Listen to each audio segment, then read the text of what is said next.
¿Qué tal, jóvenes? Otra vez con ustedes, el profe de historia. Los invito a recorrer el pasado y así conocer una de las más antiguas civilizaciones de la humanidad, Egipto. Bienvenidos.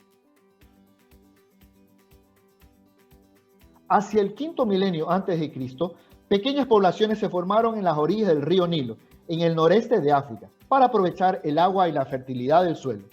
El Nilo era un recurso económico básico, pues hacía posible la agricultura que junto con la ganadería era la base de la economía. Además, suministraba pesca y la planta del papiro, que crecía en la orilla. El papiro se utilizaba para construir embarcaciones, elaborar cestos o confeccionar papel para escribir. El río era también el eje principal de la comunicación.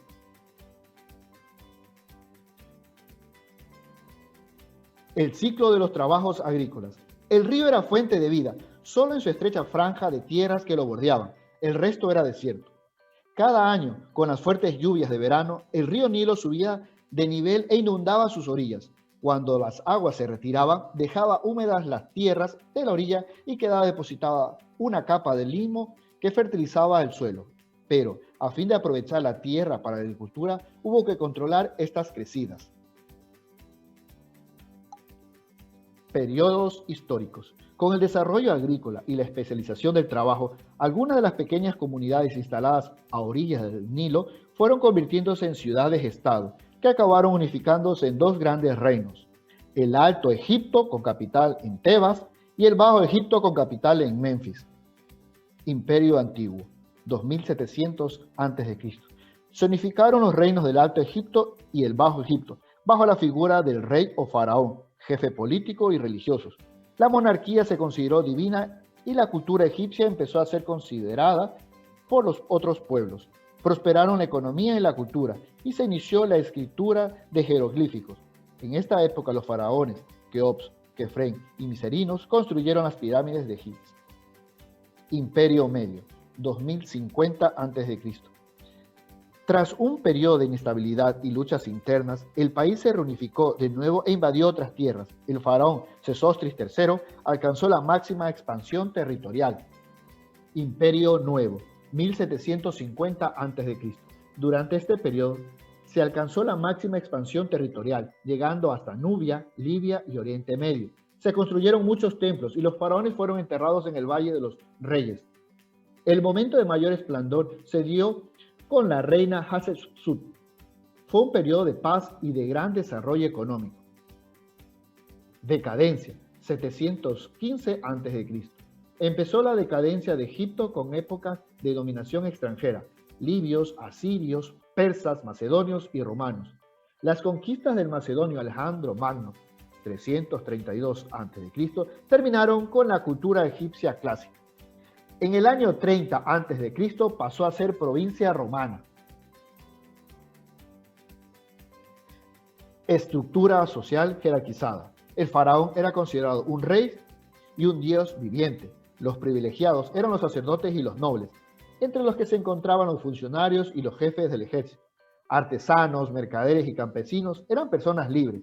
Los artesanos y los comerciantes vivían en las ciudades o aldeas, en pequeños talleres o alrededor de las residencias reales y de los templos.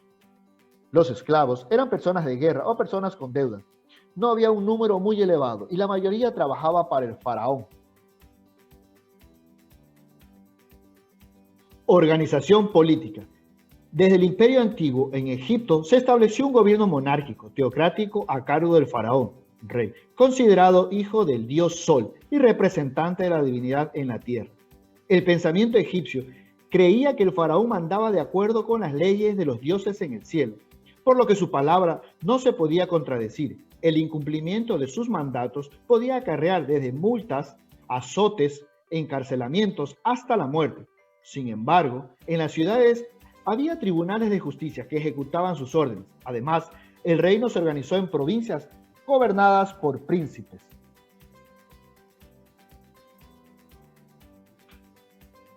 Cultura. La escritura. La primera escritura fue pictográfica, posteriormente evolucionó como la cuneiforme, pero en lugar de ser esquemática, adoptó una forma más compleja. La conocemos como escritura jeroglífica. Las matemáticas y la astronomía. En geometría sabían calcular problemas como el área de un triángulo, la de un trapecio o la de un círculo. Incluso conocían una aproximación del número pi. A principios del tercer milenio antes de Cristo, los cálculos matemáticos y observaciones astronómicas les permitieron establecer un calendario solar de 365 días, el primero de la historia, y dividir el día en 24 horas. La medicina. Las técnicas de momificación les proporcionaron conocimientos de anatomía. De hecho, sus cirujanos y dentistas trabajaron con una habilidad no conseguida en el mundo occidental hasta finales del siglo XIX. Tecnología. Navegación. Fue el sistema de transporte predilecto para ellos, pues el Nilo les permitía viajar a las principales ciudades del reino. Alquimia. Distinguían minerales como el oro y la plata. Arte.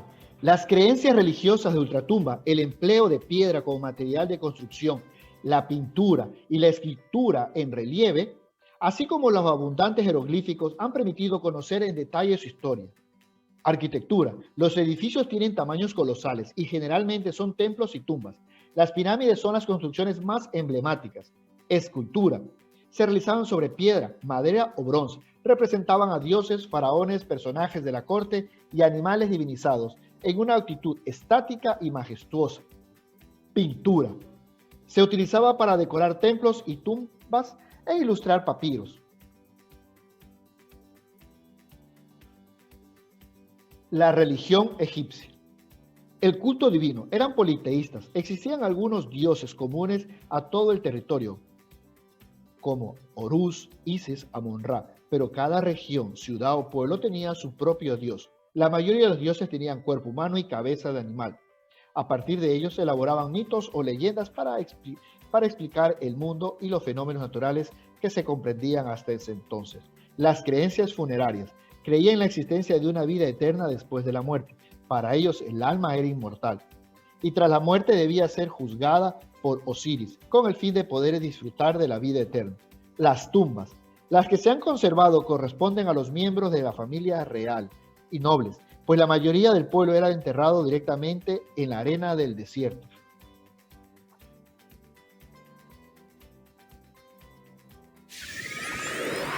Esto es todo, jóvenes. Si quieres conocer más temas similares a este, suscríbete a mi canal para que recibas notificaciones de nuevos contenidos del Profe de Historia. Y si tienes algún tema que te guste y quieras saber más de él, escribe un comentario en la parte de abajo y con gusto lo haré. ¡Hasta la próxima!